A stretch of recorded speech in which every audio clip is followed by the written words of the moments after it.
பழத்தோட்ட ஊழியங்கள், கர்த்தர் அருளின ஊழியங்கள். திராட்சை பழத்தோட்ட ஊழியங்கள், கர்த்தர் அருளின ஊழியங்கள். அவரில் நிலைத்திருந்து கனி கொடுப்போம், கர்த்தர் வாய்க்க செய்வார். அவரில் நிலைத்திருந்து கனி கொடுப்போம், கர்த்தர் வாய்க்க செய்வார். துதி உமக்கே, துதி உமக்கே, துதி உமக்கே என்றுமே என்றும். துதி உமக்கே, துதி உமக்கே, துதி உமக்கே என்றுமே என்றும். துதி உமக்கே என்றுமே என்றும். துதி உமக்கே என்றுமே. சிறியவனை பொழுதிலிருந்தும் எளியவனை குப்பையிலிருந்தும் எடுத்து உயர்த்தி ராஜாக்களோடும் பிரபுக்களோடும் பந்திருக்க செய்கிற அருமை ஆண்டவர் இயேசு கிறிஸ்துவின் இனிதான நாமத்தினாலே இந்த சத்தத்தை கேட்கின்ற அனைத்து தேவனுடைய பிள்ளைகளுக்கும் என்னுடைய அன்பான வாழ்த்துக்கள். நீங்கள் கோடா கோடியாய் பெருகுவீர்களாக, உங்களுடைய பிள்ளைகள் கோடா கோடியாய் பெருகுவார்களாக என்று வாழ்த்துகின்றேன், ஆசீர்வதிக்கின்றேன். பிரித்துக்குரியவர்களே, இந்த நாளிலே ஒரு ஆசீர்வாதமான செய்தியை கர்த்தர் எனக்கும் உங்களுக்கும் அவர் வைத்திருக்கின்றார். இஸ்ரவேலை ஆசீர்வதிப்பதே கர்த்தருக்கு பிரியம் என்று சொல்லி வார்த்தை சொல்லவில்லையா? ஆசீர்வாதமே எனக்கு இல்லை, என் பக்கத்து வீட்டில் இருப்பவர்கள் ஆசீர்வாதமாக இருக்கிறார்கள், என்னோடு கூட படிப்பவர்கள், வேலை பார்க்குறவங்க எல்லாரும் நல்லா இருக்கிறாங்க, என் வாழ்க்கை மாத்திரம் இப்படி இருக்குது, இது என்ன?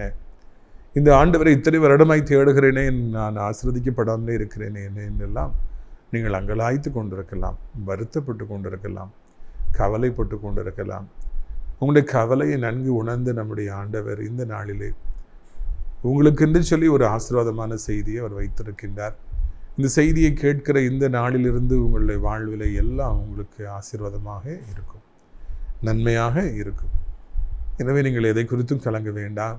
தினந்தோறும் நம்முடைய நிகழ்ச்சிகளை பார்க்குறீங்களா, நிறைய பேருக்கு இதை அறிமுகப்படுத்தி வைக்கிறீங்களா என்று உங்களை அன்போடு கூட நான் கேட்க விரும்புகின்றேன். அது மாத்திரமல்ல, நாம் ஒவ்வொரு சனிக்கிழமைகளிலும் ஒவ்வொரு ஊர்களிலும் நாம் கூட்டங்களை நடத்தி ஜனங்களை சந்திக்கின்றோம். அவர்களுடைய விடுதலைக்காக நாம் போராடி ஜெபிக்கின்றோம். அவர்களுக்கு நல்ல அறுசுவை உணவுகளை நாம் வழங்குகின்றோம். இதையெல்லாம் நீங்கள் மனதில் வைத்துக் கொள்ளும்படிக்கு அன்போடு கூட உங்களை நான் கேட்டுக்கொள்கிறேன். பிரியத்துக்குரியவர்களே, இந்த வாரம் முதல் சனிக்கிழமையாக இருக்கின்றபடியினாலே கன்னியாகுமரி மாவட்ட மக்களே, WCC காலேஜுக்கு பின்புறம், WCC காலேஜுக்கு மேற்புறமாக இருக்கிற விஜயதா மண்டபம், அதை ஒட்டி OMCA ஹால் மேற்புறத்தில் இருக்கிறது. அங்கே வைத்து நம்முடைய விடுதலை நாள் கூட்டங்கள் காலை 10 மணி முதல் மதியம் 1 மணி வரைக்கும் நடைபெறும். எனவே நாகர்கோவில் ஜனங்களாகி நீங்கள் யாவரும் திரளாக புறப்பட்டு வரும்படியாக உங்களை அன்போடு கூட நாம் அழைக்கின்றோம். கூட்டத்தின் இறுதியிலே உங்கள் யாவருக்காகவும் அடியார் எவ்வளோ நேரம் ஆனாலும் பரவாயில்லை, காத்திருந்து ஜெபிப்பதற்காக நான் ஆயத்தமாக இருக்கிறேன். உங்கள் அனைவருக்கும் சுவையான மீன் குழம்பு சாப்பாடு விருந்து ஆயத்தமாக இருக்கிறது என்பதையும் மிக்க மகிழ்ச்சியோடு கூட நான் தெரிவித்துக் கொள்ள ஆசைப்படுகிறேன். பிரியத்துக்குரியவர்களே, இந்த ஞாயிற்றுக்கிழமை முதல் ஞாயிற்றுக்கிழமையாக இருக்கிறபடியினாலே காலை 10 மணி முதல் மதியம் 12 மணி வரைக்கும் நாசிரி தேவனுடைய மாளிகையிலே நான் இருந்து யாரெல்லாம் என்னை தனிமையிலே பார்த்து பேசி ஜெபிக்க ஆசைப்படுகிறார்களோ அவர்களுக்காக நான் ரெடியாக இருப்பேன். காலை 10 மணிக்கு ஆரம்பித்து 12 மணிக்கு முடிஞ்சிடும். எனவே நீங்கள் எங்கிருந்தாலும் புறப்பட்டு வரும்படியாக என்னை சந்திக்கும்படியாக உங்களை அன்போடு கூட நான் அழைக்கின்றேன். அடைக்கலான் குருவி முதியோர் இல்லத்திற்காக ஜெபிக்க மறவாதிருங்கள். அங்கே எல்லாம் ஆயத்தமாக இருக்கிறது, பந்தி ஆயத்தமாக இருக்கிறது. மக்கள் தான் வர வேண்டும். தமிழ்நாட்டில் பெற்றோர்கள் எத்தனையோ பேர் பிள்ளைகளாலே இன்றைக்கு பல காரணங்களினாலே கவனிக்கப்பட முடியாத ஒரு சூழ்நிலை இருக்கிறாங்க. ஏன்னா பிள்ளைங்க வெளியூரில் இருந்தாலும் வெளிநாட்டில் இருந்தாலும் இல்லைன்னா ரொம்ப பிஸியாக இருந்தாலும் பெற்றோர்களை கவனிக்க முடியாது. அப்படிப்பட்டவர்களுக்காகவே ஒரு சிறப்பான ஒரு முதியோர் இல்லத்தை நாம் ஆரம்பித்திருக்கிறோம். தினந்தோறும் காலை நேரங்களிலே அங்கே ஜெபங்கள் நடைபெறுகிறது. அவர்களுக்கு நல்ல தண்ணீர், நல்ல 3 வேளை மறுசுவை உணர்வு, வாக்கிங் போவதற்கான வசதி எல்லாம் நாம் ரெடி பண்ணியிருக்கிறோம். கடந்த நாட்களிலே நான் அறிவிப்பு கொடுத்தேன், CCTV கேமராக்கள் அமைக்க வேண்டும், சக்கர நாற்காலிகள் வாங்க வேண்டும் என்று சொல்லி 2 குடும்பத்தார் அதை வாங்கி கொடுத்துருக்குறாங்க. இன்னுமாக அடைக்கலான் குருவி இல்லத்திற்கு நாம் காம்பவுண்ட் வால் அமைக்க வேண்டும், நாம் ஃபேவர் பிளாக் ரோடு போட வேண்டும், இன்னும் தேவனுடைய மாளிகைக்கு தளம் அமைக்கப்பட வேண்டும் போன்ற பணிகள் ஆயத்தமாக இருக்கின்றன. நீங்கள் அதற்காக ஜெபியுங்கள். இந்த நல்ல பணிகளை துவங்கி ஆண்டவர் அதை முற்று செய்து தரும்படியாக, அதன் மூலமாய் அநேகர் வாழ்வடையும்படியாக நீங்கள் ஜெபியுங்கள். அடைக்கலான் குருவி இல்லத்திலே வந்து தங்கி பணிபுரிவதற்கு நல்ல மனம் படைத்த ஊழியத்திற்காக அர்ப்பணித்த பிள்ளைகள் தேவை என்பதையும் நான் மகிழ்ச்சியோடு கூட அறிவித்துக் கொள்ள நான் ஆசைப்படுகின்றேன். உங்களுடைய பிள்ளைகள், பெற்றோர்கள் அவருடைய பிறந்த நாட்கள், நினைவு நாட்கள் வரும் என்றால் நீங்கள் தாராளமாக அங்கே இருப்பவர்களுக்கு உணவு வழங்கலாம் என்பதையும் கூட நான் தெரிவித்துக் கொள்ள ஆசைப்படுகிறேன். பிரியத்துக்குரியவர்களே, இந்த நாளிலும் நம்முடைய பிரயோஜனத்திற்காக ஆதியாகமம் 12வது அதிகாரம் 1ஆம் வசனத்தை நான் வாசிக்கிறேன். கர்த்தர் ஆபிரகாமை நோக்கி, நீ உன் தேசத்தையும் உன் இனத்தையும் உன் தகப்பனுடைய வீட்டையும் விட்டு புறப்பட்டு நான் உனக்கு காண்பிக்கும் தேசத்திற்கு நீ போ. ஆண்டவர் முதலாவது ஆபிரகாமுக்கு சொன்ன வார்த்தை இதுதான். மகனே, இதுவரைக்கும் உன்னுடைய தகப்பன் வீட்டில் இருந்தது போதும், உன்னுடைய ஊரில் இருந்தது போதும். இப்பொழுது எல்லாரையும் விட்டுவிட்டு உன் சொந்த ஊரை விட்டுவிட்டு நான் உனக்கு காண்பிக்கும் நாட்டிற்கு நீ போ. நான் சொல்கிறது நீ கேளு, இந்த இடம் உனக்கு வேண்டாம், நான் சொல்கிற இடத்துக்கு நீ போ அப்படின்னு சொல்லி ஆண்டவர் ஆபிரகாமை அழைத்தார். போகிற இடம் எதுவென்று தெரியாவிட்டாலும் கூட ஆண்டுடைய வார்த்தைக்கு கீழ்ப்படிந்து ஆபிரகாம் புறப்பட்டார் என்றும் நான் வாசிக்கிறோம். நான் காலேஜில் யூஜி முடிச்சுட்டு பிஜிக்காக முதுகலை படிப்பிற்காக சென்னைக்கு நான் பிரயாணப்பட்ட பொழுது எனக்கு அங்கே ரொம்பவும் ஹோம்சிக்காக இருக்கும். ரொம்பவும் எனக்கு அங்கே இருக்கவே முடியாது. ஏனென்றால் என்னுடைய உடம்பு அங்கே இருந்தால் கூட மனது முழுவதும் நாசிரியத்தையே சுற்றி வரும். ஐயோ, அம்மா இருப்பாங்களே, ஃப்ரெண்ட்ஸ் இருப்பாங்களே, நான் எப்போ ஊருக்கு போவேன் அப்படின்னு சொல்லி காத்துக்கொண்டே இருப்பேன். கொஞ்சம் லீவ் கிடைத்தா கூட ஊருக்கு போயிடலாங்கிற எண்ணம் எனக்கு வரும். நான் அங்கிருந்து ஆசிரியத்தை விட்டு வந்து விட்டேன். ஆனால் சென்னையில் இருந்தாலும் என் மனது முழுவதும் அங்கேயே இருந்தது. இதுதான் இன்றைக்கு ஆபிரகாமுக்கும் இருந்திருக்கும் அல்லவா? ஆண்டவர், நீ வந்துவிடு, உன் தகப்பன் வீட்டை விட்டுவிடு, சொந்த ஊரை விட்டுவிடு, உன் நண்பர்களை விட்டுவிடு, எல்லாவற்றையும் விட்டுவிடு, நான் காண்பிக்கிற நாட்டுக்கு போன்னு சொன்னோன்னு போயிட்டார். ஆனாலும் அது எவ்வளோ ஒரு சாதாரணமான காரியமா, எவ்வளவு கஷ்டமான காரியம். How difficult it is. எல்லாத்தையும் விட்டுட்டு போகிறது எவ்வளோ கஷ்டமான காரியம். ஆனால் இதைத்தான் ஆண்டவர் ஆபிரகாமிடத்தில் கேட்டார், ஆபிரகாம் இதைத்தான் செய்தார் என்று நாம் வாசிக்கிறோம். பிரியத்துக்குரியவர்களே, இயேசு கிறிஸ்துவை நாம் சொந்த இரட்சகராக ஏற்றுக்கொள்கிற பொழுது முதலாவது அவர் நமக்கு கொடுக்கிற கட்டளை, மகனை, இதுவரைக்கும் நீ எப்படினாலும் வாழ்ந்திருக்கலாம், பரவாயில்ல, இனி எனக்கு பிரியமானபடிக்கு நீ வாழ வேண்டும். நீ எகிப்தை மறந்து விட வேண்டும், உன் வீட்டை மறந்து விட வேண்டும். வீட்டில்னா குடும்பத்தை அல்ல, இந்த பாவ காரியங்களை நீ விட்டுவிட வேண்டும், பாவ நண்பர்களை விட்டுவிட வேண்டும், கெட்ட வார்த்தைகளை நீ விட்டுவிட வேண்டும், உன்னுடைய கோபத்தை, முற்கோபத்தை நீ விட்டுவிட வேண்டும், நீ எல்லாரும் கை நீட்டி அடிப்பதை விட்டுவிட வேண்டும், பிறரை குறித்து கேவலமாய் பேசுவதை விட்டுவிட வேண்டும், நீ ஒரு புதிய மனிதனாய் மாற வேண்டும், இந்த வாழ்க்கையை உனக்கு வேண்டாம், இதை விட்டுவிட்டு நீ என் பின்னே நீ வா என்று சொல்லி ஆண்டவர் ஆபிரகாமை அழைத்தது போல என்னையும் உங்களையும் அவர் அழைக்கின்றவராக இருக்கின்றார். ஒரு பெரிய மாற்றம், தலைகீழ் மாற்றம் ரட்சிக்கப்படுபவருடைய வாழ்க்கையிலே வர வேண்டும். நான் ஏசப்பாவுடைய பிள்ளை, ஐம் கோயிங் டு சர்ச், ஆலயத்துக்கு நான் போகிறேன், நான் பொறுப்பில் இருக்கிறேன், நான் டீக்கனராக இருக்கிறேன், நான் மூப்பனராக இருக்கிறேன், நான் தான் காணிக்கை எடுக்கிறேன், நான் தான் காணிக்கை எண்டுவேன், நான் சபையில் பெரிய ஆள் அப்படிலாம் நம்ம சொல்கிறோம். ஆனால் அதெல்லாம் ரொம்ப நல்லது. அந்த காரியங்களை செய்கிற கர்த்தர் உங்களை ஆசீர்வதிப்பாராக. ஆனால் அதையெல்லாம் விட மேலானது, முக்கியமானது என்னவென்றால், நீங்கள் ஒரு நாளிலே ஆண்டவர் உங்களை அழைத்த பொழுது எல்லாவற்றையும் விட்டுவிட்டு தலைகீழ் மாற்றத்தை சந்தித்தீர்களா? பழைய ஸ்பாவங்கள், ஜென்ம ஸ்பாவங்கள் எல்லாம் மாறிவிட்டனவா? பழைய கோபங்கள் எல்லாம் உங்களை விட்டு போய்விட்டனவா? சிந்தித்து பார்க்க வேண்டும்.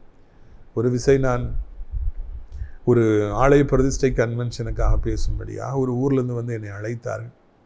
அங்கே வந்திருக்கவங்க எல்லாம் பெரிய பெரிய மீசை வச்சுருந்தாங்க, ஆனால் குழந்தையை போல் பேசினாங்க. எனக்கு ரொம்ப சந்தோஷம். 3 நாட்கள் கன்வென்ஷன் கூட்டம். 3வது நாளிலே கூட்டம் முடிஞ்சோன்னே எல்லாருக்கும் சாப்பாடு. 2 நாள் கூட்டம் நல்லா போச்சு. 3வது நாள் கூட்டத்துக்கு நான் போகும்போது அங்கே ஏதோ ஒரு அற்ப காரியத்திற்காக தகராறு வந்து விட்டது, சண்டை முற்றி விட்டது. அப்பொழுது குழந்தையை போல பேசி கொண்டிருந்த, அது வரைக்கும் பேசி கொண்டிருந்த அந்த மீசை வைத்த நபர்களெல்லாம் ஆலய வளாகத்திற்குள்ளாகவே கெட்ட வார்த்தைகளை சொல்லி பயங்கரமாய் சண்டை போட்டார். அது கேட்கவே காது கூசிட்டு. அதாவது பழைய ஜென்ம ஸ்வாமங்கள் மாறாமலேயே அவர்கள் அந்த பொறுப்பில் இருந்தார்கள் என்பதை அப்பொழுதுதான் நான் பார்த்தேன். இயேசு கிறிஸ்துவை நாம் நேசிக்கிற பொழுது பழைய வாழ்க்கையிலிருந்து முழுமையாய் நாம் வெளியே வர வேண்டும். அப்பொழுது நான் உன்னை ஆசீர்வதிப்பேன் என்று ஆண்டவர் சொல்லுகிறார். பழைய வாழ்க்கை மாறாமலேயே பழைய ஜென்ம சுவாவங்கள் மாறாமலேயே இன்றைக்கு ஊழியத்திலும் சபையிலும் இன்னும் பொது வாழ்விலும் மக்கள் இருக்கிறபடியினால்தான் அங்கே அநேக குழப்பங்கள் ஏற்படுகிறது. அநேகர் இடறி போகிறார்கள். அநேக நாச மோசங்கள் ஏற்படுகின்றன. நாம் எல்லாவற்றையும் விட்டுவிட்டு நாம் ஆண்டவரை பின் செல்ல வேண்டும். உன் தகப்பன் வீட்டை மறந்துவிடு, அப்பொழுது ராஜா உன் அழகில பிரியப்படுவார். இயேசு ராஜா உன் அழகில பிரியப்படுவார் என்று வார்த்தை சொல்லுகிறது. எனவே இதை நீங்கள் மனதில் கொள்ள வேண்டும் என்று அன்போடு அழைக்கிறேன். ஆதியாகமம் 12:2 நான் உன்னை பெரிய ஜாதியாக்கி உன்னை ஆசீர்வதித்து உன் பெயரை பெருமைப்படுத்துவேன், நீ ஆசீர்வாதமாயிருப்பாய். நீ எல்லாவற்றையும் விட்டுட்டு வந்துட்டேன்னா மகனே, ஃபஸ்ட்டு கண்டிஷன் தான். All God's blessings are conditional blessings only. நீ சொன்னபடி, நான் சொன்னபடி நீ எல்லாத்தையும் விட்டுட்டு உன் தகப்பன் வீட்டை விட்டுட்டு என் பின்னால் நீ வந்துட்டேன்னா ஐ வில் பிளஸ் யூ, உன்னை ஆசீர்வதிப்பேன், நான் உன்னை பெரிய ஜாதி ஆக்குவேன். இப்போ நீ சிங்கிளாக இருக்கிற, உன் மனைவி மட்டும்தான், நிறைய பிள்ளைகளை தருவேன், பிள்ளைகளுக்கு பிள்ளைகளை பெரியவன் ஆக்குவேன், உன்னை ஆசீர்வதிப்பேன், நீ அநேகருக்கு ஆசீர்வாதமாக நீ இருப்பாய் என்று ஆண்டவர் இங்கே வாக்கு பண்ணுகிறார். இதுதான் கர்த்தருடைய திருச்சித்தம் என்பதை இந்த நாளிலே தேவனுடைய பிள்ளைகளாகிய நீங்கள் புரிந்து கொள்ள வேண்டும். ஆண்டவர் 2 காரியங்களை செய்கின்றார். ஒன்று, உங்களை பெருக செய்கிறார். 2வதாக உங்களை ஆசீர்வதிக்கின்றார். 3வதாக உங்கள் பெயரை அவர் பெருமைப்படுத்துகிறார். நீங்கள் இன்றைக்கு ஒரு சின்ன கடையை வச்சுருந்தீங்கன்னா உங்களை யாரும் மதிக்க மாட்டாங்க. நீங்கள் மாத்திரம்தான் கடையை திறக்கிறீங்க, மூடுறீங்க, நீங்கள் மாத்திரம் தான் ஜாமான் எடுத்து கொடுக்குறீங்க, பில்லு போடுறீங்க, நீங்கள் தான் கேஷையும் எடுத்து கொடுக்குறீங்க அப்படின்னா உங்களை யாரும் அதிகமாக மைண்ட் பண்ண மாட்டாங்க. எனக்கு பிடித்த தம்பி ஒரு ஹோட்டலை நடத்துகிறார். அவரே பரோட்டா அடித்து, அவரே சால்னா வச்சு, அவரே பரோட்டாவை சுட்டு, அவரே ஆட்கள் வந்தாங்கன்னா எல்லாருக்கும் சர்வ் பண்ணி, அவரே கேஷ் எல்லாம் வாங்கி அவரே அந்த ஹோட்டல் நடத்துகிறார். அப்போ எப்படி அவரால் நல்லபடியாக பிஸ்னஸ் பண்ண முடியும்? 4-5 பேர் பெருகணும். கடையில் பரோட்டா அடிப்பதற்கே 4-5 பேர் நிற்கணும், கல்லாப்பட்டிக்கு 2 பேர் நிற்கணும், இல்லைன்னா ஒருத்தர் நிற்கணும், சர்வ் பண்ணுறதுக்கு ஒரு 4-5 பேர் நிற்கணும் என்று அந்த கடையில் வேலை பார்க்கக்கூடிய தொகை பெருகணும், கடையுடைய எல்லை பெருகணும், அவங்களுடைய பிரான்ச்சஸ் பெருகணும். இதுதான் கர்த்தருடைய ஆசீர்வாதம். நான் உன்னை பெருக பண்ணுவேன். ஆண்டவர் சொல்லியிருக்கிறாரு, உங்களுடைய ஊழியத்தில் 5 பேர் நீங்கள் வந்துட்டு இருக்கலாம், 50 பேர், 500 பேர், 5000 பேர், 50,000 பேர் பெருக செய்வார். ஆண்டவர் பெருக செய்வார். அது நம்மாலே முடியாது. நம்முடைய பேங்க் பேலன்ஸ் இன்றைக்கி 5 ரூபா கூட இல்லாமல் இருக்கலாம். அதை 50 ஆக்கி, 5000 ஆக்கி, 5 லட்சம், 5 கோடி என்று ஆக்கி ஆண்டவர் அதை பெருக பண்ணுவார். ஆண்டவருக்கு நம்மை பெருக பண்ணுவது சித்தமாகவும் விருப்பமாகவும் இருக்கிறது. அது அற்பமான காரியமாக இருக்கிறது. தேவாதி தேவன், ராஜாதி ராஜன் உங்களை அதிகமாக ஆசீர்வதிப்பார், உங்களை பெருக பண்ணுவார், உங்கள் வீடுகளை பெருக பண்ணுவார், உங்கள் ஆஸ்திகளை பெருக பண்ணுவார், உங்கள் மந்தைகளை பெருக பண்ணுவார். சில வருடங்களுக்கு முன்பதாக ஒரு தேவனுடைய தாசன் ஆண்டவரால் அதிகமாக ஆசீர்வதிக்கப்பட்டார். எங்கள் ஊரை சார்ந்தவர்கள். அப்பொழுது அவரை ஒரு நல்ல ஒரு ஊழியத்திலிருந்து வந்து அவரை பேட்டி கண்டார்கள். ஐயா, இன்றைக்கி நீங்கள் ஆசீர்வாதமாக இருக்கிறீர்களே, என்ன காரணம்? அவர் சொன்னார், நான் இயேசுவை ஏற்றுக்கொண்டிருக்கிறேன், அதனால தான் நான் ஆசீர்வாதமாக இருக்கிறேன். ஒரு எடுத்துக்காட்டு சொல்லுங்க ஐயான்னு கேட்டாங்க அவர்கிட்ட. அப்போ அவர் சொன்னார், எல்லா வீட்லேயும் ஆடு 2 குட்டி தான் போடுது, எனக்கு 4 குட்டி போடுது, 5 குட்டி போடுது. என்ன கையை வச்சாலும் ஆண்டவர் ஆசீர்வதிக்கிறார், அதனால தான் நான் நல்லா இருக்கிறேன் அப்படின்னு சொல்லி அவர் சொன்னார். நான் சின்ன பிள்ளையாக இருக்கும் பொழுது கேட்ட ஒரு சாட்சி. ஆனால் இன்றைக்கும் அது என் உள்ளத்தை தொட்டுக்கொண்டே இருக்கிறது. அவருடைய வார்த்தைகளின் காதுகளில் ஒலித்து கொண்டே இருக்கிறது. அதை என்னாலே மறக்க முடியவில்லை. எல்லா வீட்லேயும் 2 குட்டி போடும்போது இவருக்கு மட்டும் 5 குட்டி எப்படி பிறக்குது? இது ஊசி போட்டாங்களா, இல்லைன்னா எதுவும் சயின்டிஸ்ட்டை போனாங்களா? ஒன்றும் இல்லை. தேவனுடைய ஆசீர்வாதம். அவர் பெருக பண்ணுகிறார், மந்தைகளை பெருக பண்ணுகிறார், உங்களுடைய வியாபாரங்களை பெருக பண்ணுகிறார். ஈசாக்கு விதைத்தார், 100 மடங்கு அறுவடை செய்து ஆண்டவர் அறுவடை செய்தார் அல்லவா? ஆசீர்வாதங்களை அள்ளி கொடுத்தார் அல்லவா? அதுதான் நம்முடைய தேவன். இந்த வருடத்தில் உங்களை அவர் பெருக பண்ணுவார், உங்களை ஆசீர்வதிப்பார், உங்களை அவர் பல மடங்கு இப்பொழுது இருப்பதை காட்டிலும் பெருக பண்ணுவார். வேலைக்காரர்களை பெருக பண்ணுவார், ஆட்டு மந்தைகளை பெருக பண்ணுவார், வீடுகளை, ஆஸ்திகளை, வாகனங்களை பெருக பண்ணுவார். பார்க்கிறவர்கள் எல்லாரும் இவன் எவ்வளவு சின்னதாக இருந்தால், ஒரு சின்ன கடையை வச்சுருந்தான், இப்போ எவ்வளவு பெரிய சூப்பர் மார்க்கெட்டாக மாறிட்டான், இத்தனை இடங்களில் பிரான்ச் போட்டான், எல்லாரும் ஆச்சரியமாக பார்ப்பாங்க. நீங்கள் பெருகும்படியாக, நீங்கள் ஆசீர்வாதமாக இருக்கும்படியாக கர்த்தர் உதவி செய்வார். எனவே ஆண்டவர் உங்களை பெருக பண்ணுவார். ஆண்டவர் தான் உங்களை பெருக பண்ண முடியும். ஆண்டவர் தான் உங்களை விருத்தியடை செய்ய முடியும் என்பதில் எந்த சந்தேகமும் இல்லவே இல்லை. 2வதாக பாருங்களுங்க, ஆண்டவர் சொல்ல, நீ ஆசீர்வாதமாக இருப்பாய், எங்கே போனாலும் உங்களை ஆசீர்வாதம், இவர் ஒரு பெரிய ஆசீர்வாதம், இவர் வந்தாலே எல்லாருக்கும் ஆசீர்வாதம்னு சொல்லுவாங்க. நீங்கள் அநேகருக்கு ஆசீர்வாதமாக இருப்பீர்கள் என்று ஆண்டுடைய வார்த்தை சொல்லுகிறது. ரீத்துக்குரியவர்களே, நிறைய பேருடைய வாழ்க்கையிலே புயல் காற்றுகள் திடீரென்று வீசி விடுகிறது. சோகமான சம்பவங்கள், சோகமான நிகழ்வுகள், தோல்விகள், அவமானங்கள், தவறு செய்து பிடிபட்டு அது நிமித்தமாய் வருகிற அவமானங்கள் என்று சொல்லி அந்த புயல் காற்று வீசுகிற பொழுது அவர்கள் நிலை குலைந்து போயிடறாங்க. உங்கள் பேரை சொன்னாலே அவனாது அவளாது, எங்களுக்கு தெரியும் அவனை பற்றி அவளை பற்றி கேவலமாக பேசுகிறாங்க. பேரை சொன்னாலே அவங்க சொல்லுவாங்க நாத்தடிக்கும், அந்தளவுக்கு அவன் மோசமானவன், அவன் மோசமானவா. சமுதாயத்தில் ஒரு சின்ன தவறு யார் செய்தாலும் அவர்கள் கண்டுபிடிக்கப்பட்டால் அவளை குறித்து கேவலமாக பேசுவதை வழக்கமாக வாடிக்கையாக வைத்திருக்கிறாங்க. ரீத்துக்குரியவர்களே, நீங்கள் அதனால் தலை காட்ட முடியாமல் இருக்கலாம். நீங்கள் கல்யாண வீட்டுக்கு இல்லைன்னா முக்கியமான மாதிரி ஃபங்க்ஷனுக்கெலாம் நீங்கள் போனீங்கன்னா தலை குனிஞ்சு நிற்கலாம். யாரையும் பார்க்க முடியாத அளவுக்கு அது பழைய சம்பவங்கள், உங்கள் வாழ்க்கையில் நடந்த கசப்பான நினைவுகள் மறுபடியும் ஞாபகத்துக்கு வந்து கொண்டே இருக்கலாம். அதனால் உங்களுக்கு வேலைக்கு போகிறதுக்கு இல்லைன்னா எதுவுமே செய்ய முடியாத அளவிற்கு இன்றைக்கு நீங்கள் நொறுங்கி போயிருக்கலாம். பிரியத்துக்குரிய பிசாசுடைய தந்திரம் கடந்த காலங்களில் நடந்த நிகழ்வுகளை உங்களுக்கு ஞாபகமூட்டி நீ எங்கேயும் போக முடியாது, எதையும் செய்ய முடியாது என்று சொல்லி அவன் எப்பொழுதும் உங்களை கசப்பிலே ஆழ்த்துகிறவனாக இருக்கின்றான். உன் கதை முடிஞ்சு போச்சுன்னே அவன் சொல்லுவான். ஆனால் ஆண்டவர் சொல்கிறாரு, உன் பெயரை நான் பெருமைப்படுத்துவேன். இப்போ எந்த ஜனங்கள் உங்கள் பெயரை கேவலமாக பேசுகிறாங்களோ அதே ஜனங்கள் உங்களுடைய பெயரை உயர்த்தி பேசுவாங்க. அவரா அப்படின்னு சொல்லி ஆச்சரியமாக பேசுவாங்க. உன் பெயரை நான் பெருமைப்படுத்துவேன், நீ அநேகருக்கு ஆசீர்வாதமாக இருப்பாய். அவர் வீட்டுக்கு வந்தாலே ஆசீர்வாதம் அப்படின்னு ஆண்டவர் சொல்லுவாங்க. நீ இங்கே வந்ததுனால தான் எங்கள் குடும்பம் இப்படி ஆகி போச்சு, நீ இந்த பிஸ்னஸில் சேர்ந்த பிறகு பார்ட்னர் சேர்ந்த பிறகு தான் நான் ஒன்றும் இல்லாமல் போயிட்டேன், உன்னால தான் இந்த பிரச்சனை, நீ ஒரு ராசி கட்டவேன், நீ கைராசி இல்லாதவன்னு சொல்லி இந்த உலகம் சொல்லலாம். நீ வந்த பிறகு தான் எங்கள் வீட்டில் இவ்வளோ பிரச்சனைன்னு சொல்லலாம்.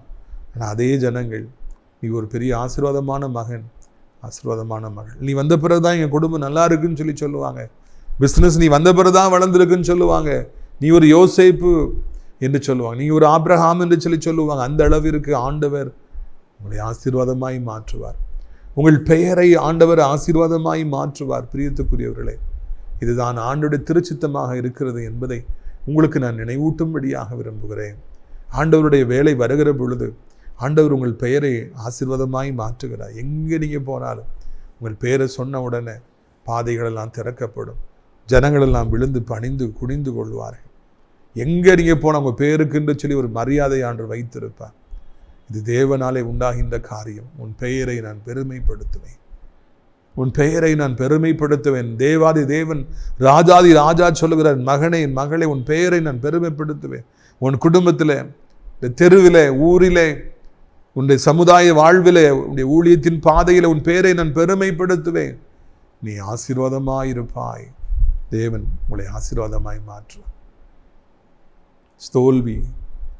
தோல்வி, இழப்பு, கடன், கஷ்டம், நஷ்டம், எதை தொட்டாலும் அடி என்று சொல்லி சோர்ந்து போயிருக்கிற சகோதரா சகோதரி, உங்களை ஆசீர்வாதமாக தேவன் மாற்றுவார். இறுதியாக பாருங்கள், ஆதியாகமம் 12:3, உன்னை ஆசீர்வதிக்கிறவர்களை ஆசீர்வதிப்பேன், உன்னை சபிக்கிறவர்களை சபிப்பேன், பூமியில் வம்சங்கள் எல்லாம் உனக்குள் ஆசீர்வதிக்கப்படும் என்றார். ஆண்டவருடைய அன்பினுடைய உச்சக்கட்டம் இதுதான். மகனே ஆபிரகாம், உன்னை யாரும் ஆசீர்வதிக்காங்களா, நானும் அவங்களை ஆசீர்வதிப்பேன். உன்னை யாரும் நேசிக்காங்களா, அவங்கள நானும் நேசிப்பேன். உன்னை யாராவது சபிச்சுட்டாங்களா, அவங்கள நானும் சபிப்பேன். அவங்க ஒன்றும் இல்லாமல் போயிடுவாங்க. உன் மேலே அவன் கோபமாக இருக்காங்களா, நானும் அவங்க மேலே கோபமாக இருப்பேன்னு சொல்லி ஆண்டவர் சொல்லுகிறார். இதுதான் ஆண்டவருடைய அன்பின் உச்சக்கட்டம். ஒரு மனிதன் மீது உள்ள அன்பினாலே ஆண்டவர் என்னவெல்லாம் சொல்லுகிறார் பார்த்தீங்களா? இன்றைக்கி நீங்கள் வேலை பார்க்குற இடத்துல நிறைய பேர் உங்களை பகைக்கலாம், பெரிய பெரிய பணக்காரர்கள் உங்களை பகைக்கலாம், அதிகாரிகள் பெரிய பதவியில் இருக்கவங்களை அவங்கள பார்த்து கடிச்சு கொண்டுடலான்னு சொல்லி நினைப்பான். ஆனால் ஆண்டவரும் உங்களை பகைப்பார். என் பிள்ளைகிட்ட விளையாடாத, என் பிள்ளையா நீ பகைக்கிற, என் பிள்ளையா நீ கேவலமாக பேசுகிற, ஆண்டவர் அவர்களை பகைப்பார். என்னைக்கு அவங்க உங்களுக்கு விரோதமாக வந்துட்டாங்களோ அன்னைக்கு ஆண்டவர் அவர்களை பகைக்க ஆரம்பிப்பார். ஆண்டவர் பகைப்பார் என்றால், ஒரு மனிதனை ஆண்டவர் வெறுப்பார் என்றால் அவனுடைய கதி என்னவாகும்? அவன் இல்லாமல் போய்விடுவான், எதுவுமே இல்லாமல் போய்விடும். ஆனால் ஆண்டவர் சொல்லுகிற, உன்னை யாராவது ஆசீர்வதிச்சிட்டாங்கன்னா அவங்களை நானும் ஆசீர்வதிப்பேன். ஊழியக்காரங்களை இன்னைக்கு தரக்குறையாக பேசுகிறாங்க. ஒரு அம்மா சும்மா ஏதோ சொன்னதை வச்சுக்கிட்டு இன்னைக்கு உலகமே அதை ஏறி அடிக்குது. அவங்களுக்கு தெரியல. உன்னை சபிக்கிறவர்களை சபிப்பேன். எந்த ஊழியக்காரனையும் நம்ம சபிக்க வேண்டாம், யாரையும் கேவலமாக பேச வேண்டாம். நம்ம ஆசீர்வதிக்கப்படனா ஒரு சிம்பிள் மெத்தட் இருக்குது. எல்லா ஊழியக்காரங்களையும் தேவனுடைய பிள்ளைகளையும் நம்ம ஆசீர்வதிப்போம், நம்ம நேசிப்போம், கனம் பண்ணுவோம். அப்பொழுது ஆண்டவர் நம்மையும் ஆசீர்வதிப்பார். உண்மையான ஊழியக்காரர்களை நாம் நேசிக்கிற பொழுது ஆண்டவர் நம்மையும் நேசிப்பார். அவர்களுக்கு நாம் ஆசீர்வாதமாக இருக்கும் பொழுது நம்மையும் ஆண்டவர் ஆசீர்வதிப்பார். ஊழியக்காரர்களை கேவலமாய் பேசுகிறவர்கள், சபிக்கிறவங்க, அவங்களும் சபிக்கப்பட்டு போவாங்க. முடிவு பரிதாபமானதாக இருக்கும் என்பதுதான் இந்த நாளில் நாம் கண்டுபிடிக்கின்ற விளையேற பெற்ற காரியம். இத்தனை ஆசீர்வாதங்களையும் ஆண்டவர் ஆபிரகாமுக்கு கொடுத்தார், உங்களுக்கும் அவர் தருவார். இந்த பூமியில் எந்த வம்சனாலும் சரி, உன் மூலமாக தான் அது ஆசீர்வதிக்கப்படும் சொன்ன தேவன், அதன்படி உங்களுக்கும் அவர் அப்படியே செய்வார், உங்களை ஆசீர்வதிப்பார். உங்களுடைய ஆசீர்வாதத்திற்காக நான் ஜெபிக்க விரும்புகிறேன். கண்களை மூடுவீர்களா? அப்பா பிதாவே, இந்த நாளில் நாங்கள் கேட்ட நல்ல நல்ல வார்த்தைகளுக்காக நன்றி. ஆண்டவரே, நீ ஆசீர்வாதமாக இருப்பாப்பா, நீ ஆசீர்வாதமாக இருப்பாய். உன்னை ஆசீர்வதிக்கிறவர்களை நான் ஆசீர்வதிப்பேன், சபிக்கிறவர்களை சபிப்பேன். எந்த அளவிற்கு உடைய பிள்ளைகளை நீ நேசிப்பீர் என்றால் இப்படிப்பட்ட வார்த்தையை ஆண்டவரே நீ சொல்லுவீரப்பா. நீ வந்ததுனால தான் இவ்வளோ பிரச்சனைகளுக்கு கஷ்டம்னு சொல்கிறவங்க மத்தியில் உடைய பிள்ளைகளை ஆசீர்வதித்து உயர்த்துவீராக. எங்கள் தகப்பனே, நீர் எங்களை ஆசீர்வதிக்கிற தெய்வம், இஸ்ரவேலை ஆசீர்வதிப்பதே உமக்கு பிரியம். உடைய பிள்ளைகளை பெருக செய்வதே உமக்கு பிரியம். உன்னை பெருக பண்ணுவேன் என்று சொல்லியிருக்கிறீங்க. பிஸ்னஸை பெருக பண்ணுவேன், ஊழியத்தை பெருக பண்ணுவேன், உன் படிப்பை பெருக பண்ணுவேன் ஆண்டவர் சொல்லியிருக்கிறீர் ராஜா. எங்களுடைய ஆஸ்திகளை நீர் அன்று ஐஸ்வர்யங்களை பெருக பண்ணுகிறீர் ராஜா. கால்நடைகளை நீர் பெருக பண்ணுகிறீர், அதற்காக நன்றி. இந்த நாளிலிருந்து இந்த வார்த்தைகள், இந்த சத்தத்தை கேட்டு என்னோடு ஜெபிக்கிறவருடைய தலையின் மேலே வருவதாக, பழிப்பதாக, அவர்கள் ஆண்டவரை வாழ்ந்திருப்பார்களாக, பெருகி பெருகி பெருகி இந்த பூமியை சுதந்திரிப்பார்களாக ராஜா. இதுவரைக்கும் பட்ட பாடுகள் போதும், அவமானங்கள் போதும், பழையவைகளை நினைத்து நினைத்து நினைத்து தலை குனிந்து நின்ற நாட்கள் போதும். மெய்யாவே அவர்களை ஆசீர்வதிப்பீர், அதற்காக நன்றி. இப்பொழுதும் கூட இது சத்தத்தை கேட்கிற பிள்ளைகள் என்ன நிலைமையில இருந்தாலும் அவர்களுக்கு நீர் உதவி செய்யுங்கப்பா. கண்ணீரை தொடங்க ஐயா. இயேசு கிறிஸ்துவின் ரத்தம் ஜெயம், இயேசு கிறிஸ்துவின் ரத்தம் ஜெயம், இயேசு கிறிஸ்துவின் ரத்தம் ஜெயம், இயேசு கிறிஸ்துவின் ரத்தம் ஜெயம், இயேசு கிறிஸ்துவின் ரத்தம் ஜெயம் அப்பா. எல்லா வியாதிகளும் மறையட்டும், எல்லா புண்களும் மறையட்டும், எல்லா கட்டிகளும் மறையட்டும், எல்லா செயல்படாத அவயங்களும் செயல்படட்டும். உடைய பிள்ளைகள் மரண கண்ணியில் இருந்தாலும் அத்தரித்து போய் அவர்கள் உயிரோடு கூட எழும்பட்டும். ஒரு குழஞ்சு போயிருக்காங்க, படுத்த படுக்கை ஆகிட்டாங்க சொல்கிறவங்களாம் எழும்பட்டும் அப்பா. ஏசப்பா, போன் மோராவை சரிப்படுத்துங்க ஐயா. காக்காய் வலிப்புகளை சரிப்படுத்துங்க ராஜா. வாதம், பக்கவாதம், முடக்குவாதங்களை மாற்றுங்க ராஜா. தைராய்டு, ஃபைப்ராய்டு கட்டிகளை மறைய செய்யுங்க ஐயா. என்னுடைய வியாதிகளை சிலுவையில் தூக்கி சுமந்துட்டீங்களே அப்பா. நாங்கள் சுமக்கணுங்கிற அவசியமே இல்லை ராஜா. அவருடைய தழும்புள்ள கரங்களிலாலே, ஆணி பாய்ந்த கரங்களில் ஒவ்வொருவரையும் தொட்டு சுகப்படுத்துவீரா. தூங்கவே முடியல, சாப்பிடவே முடியல, நெஞ்சுக்குள்ளே நிற்கிது, நடக்க முடியல, மாடிப்படியில் ஏற முடியல, வேலைக்கு போக முடியல, எதுவுமே செய்ய முடியல, எனக்கு ஒரு மாதிரி இருக்குன்னு சொல்கிற ஒவ்வொருவருக்கும் நீங்கள் உதவி செய்யுங்க. இல்லை நார்மலாக இருக்கட்டும், ஹார்ட் அட்டாக்கு, விபரீதங்கள் எதுவும் வந்து விடாதபடி, ஸ்ட்ரோக் வந்து விடாதபடி பாதுகாத்துக்கொள்ளும். போக்கிலும் வரத்திலும் காவலாயிருங்க. சமூக முன்பாய் சொல்லிட்டு விபத்து, நாச மோசங்கள் வராதபடி, எதிர்பாராத பிரச்சனைகள், கோர்ட்டு கேஸ் வழக்குகள் எதுவும் வராதபடி, நம்முடைய பிள்ளைகளுக்கு விரோதமாய் உருவாக்கப்பட்டிருக்கிற ஆயுதங்களை வாய்க்காமலே போக பண்ணுவீரா. குடும்ப வாழ்க்கையில் சமாதானம் இல்லை, மகிழ்ச்சி இல்லை, பிள்ளைகளினாலே சமாதானம் இல்லை, திருமண வாழ்க்கை உடைந்து போய்விட்டது. என் பிள்ளைகளை யார் கவனிப்பார்கள்? தற்கொலை செய்து கொள்ள வேண்டுங்கிற எண்ணமாக இருக்கிறது, கொலை செய்ய வேண்டுங்கிற எண்ணமாய், பழி வாங்க வேண்டுங்கிற எண்ணம் இருக்கிறது. அதையெல்லாம் கர்த்தர் அப்புறப்படுத்தி நம்முடைய பிள்ளைகளை வாழ வழி செய்யும்படிக்கு ஜெபிக்கிறோம். இயேசுவின் நாமத்தினால இருள் நீங்கட்டும், காரிருள் நீங்கட்டும். இயேசுவின் நாமத்தினால கடன் பாரங்கள் மத்தியில் சிக்கி தவிக்கிற பிள்ளைகள், ஐயா எங்கே போகணும்னு எனக்கு தெரியலையே, என்ன பண்ணணும்னு தெரியல, சிக்கி தவிக்கிற பிள்ளைகள் ஒவ்வொருவருக்கும் நீங்கள் உதவி செய்யுங்க ஆண்டவரே. இந்த நாளிலே கர்த்தாவே, என் தகப்பனே, வருமானம் இல்லாதவர்களுக்கு ஒரு வருமானத்தை உண்டாக்கித்தார், நிரந்தரமான வருமானத்தை உண்டாக்கித்தார். யாராலே வருமானம் இல்லாமல் வாழ முடியும் அப்பா? எப்படியாவது ஒரு அற்புதத்தை செய்யுங்க. பிள்ளைகள் முரட்டாட்டமாய் வாழ்வதையும், மொபைல் ஃபோனுக்கு, பைக்குக்கு அடிமையாக இருப்பதையும், முன்ன பின்ன தெரியாத கூட ஓடி போகிறேன்னு சொல்கிறது நீ அறிவீரப்பா. நீங்கள் தான் எப்படியாவது அவர்களை காப்பாற்றணும், நீங்கள் தான் வழி நடத்தணும். வயதானவர்களை விழுந்து விடாத அப்படி 2 கைகளை ஏந்தி கொள்ளுங்க. இந்த நாளிலே சத்தத்தை கேட்குற பிள்ளைகள் ஒவ்வொருவரையும் ஆசீர்வதிங்க. உலகம் முழுவதும் இருக்கிற அத்தனை நாடுகளையும் ஆசீர்வதிங்கப்பா. அமைதி சமானம் உண்டாகட்டும். கவர்மெண்ட் எக்ஸாம் எழுதுகிற பிள்ளைகளுக்கு ஞானத்தையும் புத்தியும் தாரும். அடுத்து என்ன செய்ய வேண்டும் என்று உடைய பிள்ளைகளுக்கு நீர் காண்பியும் ராஜா. எங்கள் தாய் திருநாடு இந்தியாவிற்கு, தமிழ்நாட்டுக்கு ஜெபிக்கிறோம். எலெக்ஷன்ஸை கர்த்தர் எங்களுக்கு ஆசீர்வாதமாய் மாற்றித்தர வேண்டும் என்று கெஞ்சுகிறோம்.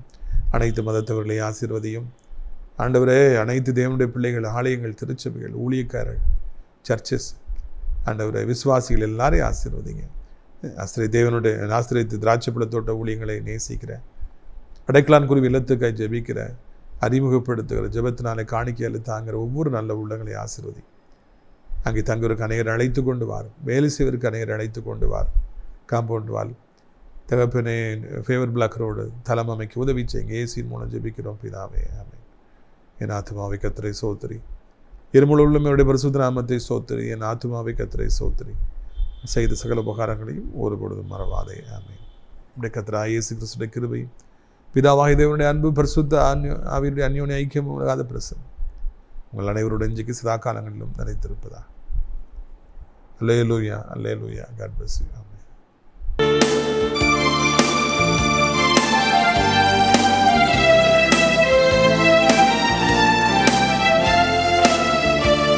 என்னை விட்டு கொடுக்காதவர், என்னை நடத்துகின்றவர், என்னை பாதுகாப்பவர் என் இயேசு நீரே. என்னை விட்டு கொடுக்காதவர், என்னை நடத்துகின்றவர், என்னை பாதுகாப்பவர் என் நேசர் நீரே. நான் வழி மாறும் போது என் பாதை காட்டினே, என்னால் முடியாத போது என்னை தூக்கி நடத்தினே. நான் வழி மாறும் போது என் பாதை காட்டினே, என்னால் முடியாத போது என்னை தூக்கி நடத்தினே. என்னை விட்டு கொடுக்காதவர், என்னை நடத்துகின்றவர், என்னை பாதுகாப்பவர் என் நேசர் நீரே. என்னை விட்டு கொடுக்காதவர், என்னை நடத்துகின்றவர், என்னை பாதுகாப்பவர் என் நேசர் நீரே.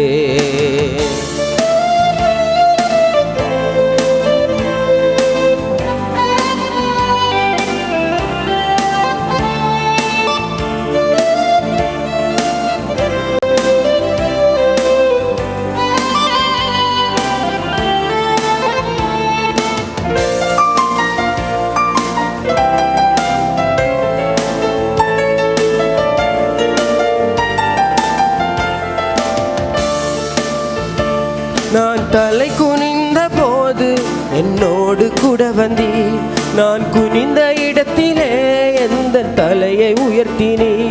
நான் தலை குனிந்த போது என்னோடு கூட வந்தி, நான் குனிந்த இடத்திலே என் தலையை உயர்த்தினி. என்னை விட்டு கொடுக்காதவர், என்னை நடத்துகின்றவர், என்னை பாதுகாப்பவர் என் நேசர் நீரே. என்னை விட்டு கொடுக்காதவர், என்னை நடத்துகின்றவர், என்னை பாதுகாப்பவர் என் நேசர் நீரே.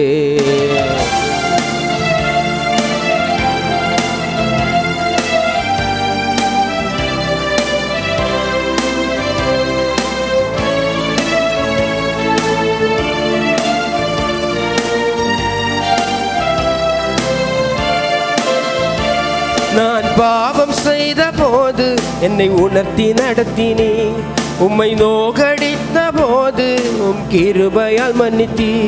நான் பாவம் செய்த போது என்னை உணர்த்தி நடத்தினே, உம்மை நோக செய்த போதும் உம் கிருபையால் மன்னித்தீ. என்னை விட்டு கொடுக்காதவர், என்னை நடத்துகின்றவர், என்னை பாதுகாப்பவர் என் நேசர் நீரே.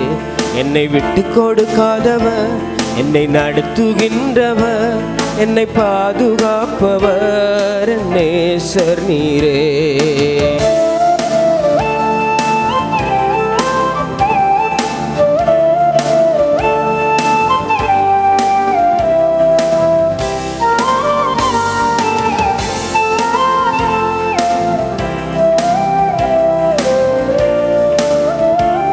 நான் வேண்டிக் கொள்வதெல்லாம் வாழ்வில் தருகிறீ, நான் நினைப்பதற்கு மேலா என்னை ஆசீர்வதிக்கிறீ.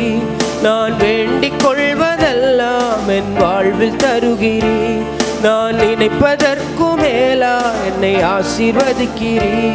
என்னை விட்டு கொடுக்காதவர், என்னை நடத்துகின்றவர், என்னை பாதுகாப்பவர் என் நேசர் நீரே. என்னை விட்டு கொடுக்காதவர், என்னை நடத்துகின்றவர், என்னை பாதுகாப்பவர் நேசர் நீரே. ஹல்லேலூயா.